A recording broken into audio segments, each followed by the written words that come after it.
How to delete Bitmoji on Snapchat. Hey everybody, welcome back to our YouTube channel. In today's video, you will learn how you can delete your Bitmoji from your Snapchat account. So without any further delay, let us jump right into the process. Start by opening up your Snapchat app from your device. From here, get logged into your Snapchat account. Now, in order to unlink or delete your Bitmoji from your account, tap onto your Bitmoji from your top left. At this page, tap onto Settings icon on your top right. Under the Settings, you will see Bitmoji option just below Notifications. Tap onto Bitmoji. Here you will see various options: change your outfit, edit your Bitmoji, and choose a selfie. Tap Unlink My Bitmoji at the bottom page.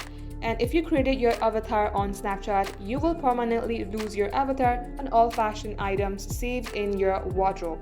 If you would still like to continue, then tap on to remove, and that way your Bitmoji will get unlinked or deleted from your Snapchat account. And that is how you can do it. Thank you for watching the video till the very end. In case it had helped you in any ways, then be sure to like and subscribe. We will get back to you soon with more tutorials like this. In the meantime, stay updated.